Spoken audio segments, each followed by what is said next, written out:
How's it going, guys? Houston Zander here, firefighter paramedic with the City of LeGrand Fire Department.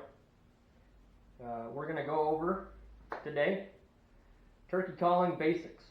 So I am by no means an expert, but I do love turkey hunting. It's a passion of mine, so I'm going to just try to give you guys a little bit of what I know. This is for the very basic beginner. We're going to go over sounds that turkeys make, the types of call we can use to make those sounds, and a little bit of tactics. We'll start off first with the diaphragm call. Every turkey hunter is going to want these in their arsenal. These, I like to use Woodhaven. That's the brand I use. Really, really good calls. They last, I don't know, about a season or two. I like to put them in the fridge and keep them in the fridge. Lay them nice and flat in there, and it will just help them keep longer for you. You can use them longer. But when you're using diaphragms, you want to put them in your mouth for a little bit. Maybe while you're walking around, getting to your spot, moisten it up. Just helps that latex or whatever they use in the call to moisten up and be easier to use. So we're going to go over first, like I said, sounds that turkeys make. We're going to primarily do hen calls. So first off, hens, we'll do yelps, clucks, cuts, purrs, and putts. Also a fly down cackle that you'll hear in a little bit. So we'll start off with the basic hen call, and that's going to be the yelp. Generally throughout the season, that's pretty much, that may be the only call you need to use. Use it sparingly sometimes. Other times, birds fired up, give them lots of yelps, and I like to throw in some cuts. So we'll go over the yelp real quick.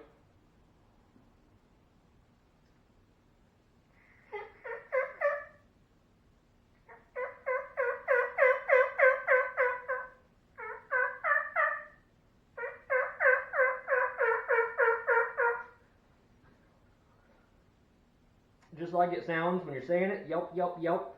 It's kind of what you do with your mouth. You can move this further back or further up on your tongue in the middle. That's going to give you variations of sound on the call. The more air you blow through it also gives you a variation on the sound. It just takes a lot of practice. Throw it in at the house, in your truck, wherever you're going on shift, bug the guys. It just takes a lot of practice. So use it, get used to it before the season starts. The other sound you might hear is going to be a cluck. We talked about a cluck. So that's just, the yelp is like common language between turkeys. The hens do it. The younger jakes and toms will do it. They have a more distinct, very loud, drawn out yelp. The young jakes do. Sounds kind of silly, but the hens, it's just like saying, hey, what's up? And that's kind of what the cluck is too. It's just, it's kind of like a yelp, but it's just like one or two.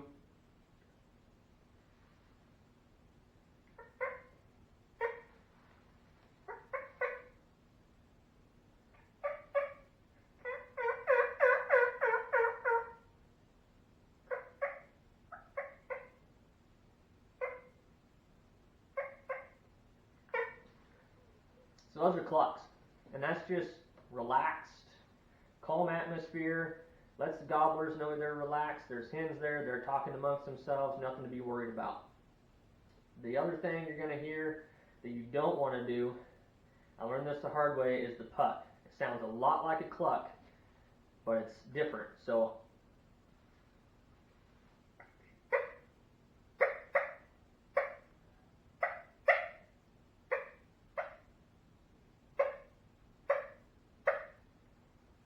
and that's, they'll be up, that's like, hey, I'm on alert, something ain't right here. Everybody in the woods, I'm going to let you know. Other turkey friends, get the heck out of here. So that's what the putt is. You don't want to use it, usually. That's an alarming call, lets them know something's up. Don't use it. Again, not to be mistaken with the cluck. Cluck's okay, that's relaxed. Putt, not so good. Another word you're going to hear is the cut. And that's an excited hen. She starts throwing in cuts and yelps. That hen is hot. It's It's one I like to use during mid-season when the mating is in the heavy swing of things, and it sounds like this.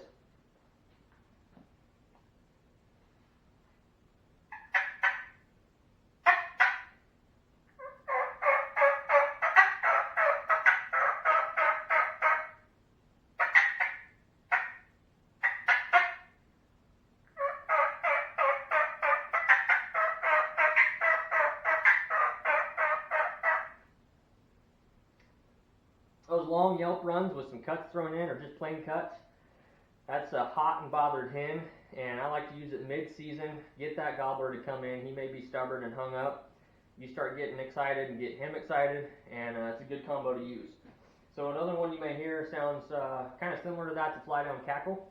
This may be good when you're setting up early in the morning on a roosted bird. He wants to know where the hens are at. The hens make this noise when they fly down out of the tree, and it may get him flying out of his roost in your direction where you want him to, versus on the back side of the tree where, you know, the hens you saw yesterday were. So this is a good one to use for early morning roosted birds.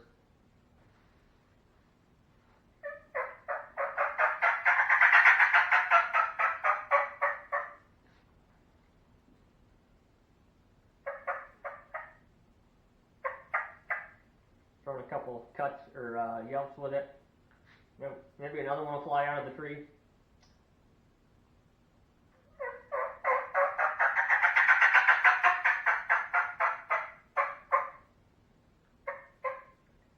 Now she's on the ground.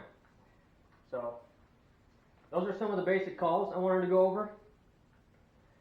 The other types of calls you can use, this is going to be a pot call or a slate call. There's lots of different types, sizes, variations. This is your striker. You're going to want to carry some sandpaper with you, rough it up, make a good nice surface. It's a friction call just like the box call is. This one I like to use real good for just some clucks, and can be really good for purrs. I'm not real good at it, but I like to just, especially when those birds are coming in and they're close, I'll either use my diaphragm with some really light yelps, or just some really light yelps and cuts on this thing and clucks.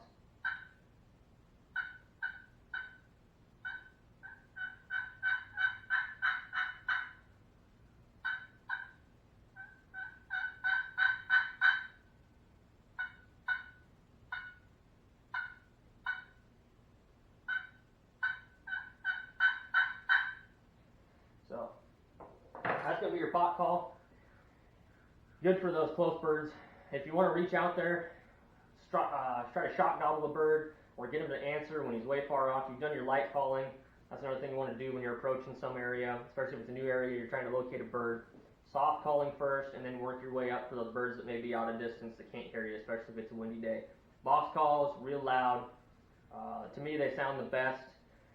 As far as ease of use goes, if you're a beginner, this is the way to go. Or those push-pull calls, you hold it in your hand and you just push the little rod.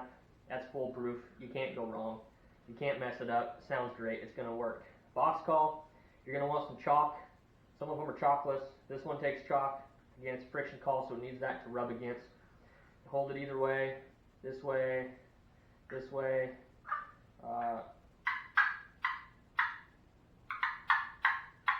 Sometimes you can cluck by just doing that. This is going to be a yelp. Now, again, with the yelps, the hens will start out a little bit higher register, and they'll come down as they're going. And I'll demonstrate that a little bit. Hear that? Yep, yep, yep, yep, yep, yep. And they'll drop down a little bit as they go. And that's just more realistic. That's what they do. A lot of guys will be like,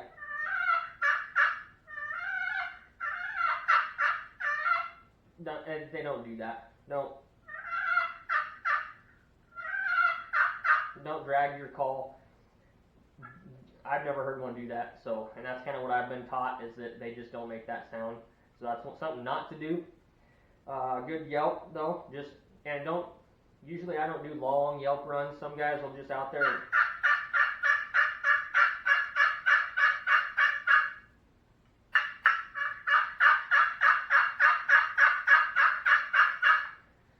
I mean, they may do that, but realistically, keep it small, keep it short, keep it realistic. Here's what I do again.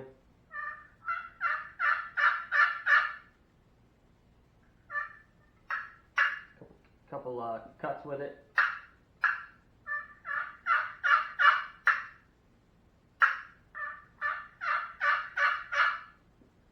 Three, 4 yelps, that's all you need. Should get something to talk at you. If you get those hung up birds that are just stubborn, don't want to talk, maybe it's late in the season when they're breaking off and going back to their bachelor groups of birds because the hens are nested. They may have chicklings with them. You might want to try one of these gobbler calls. It's just a shake call. You can use it in conjunction with some yelps.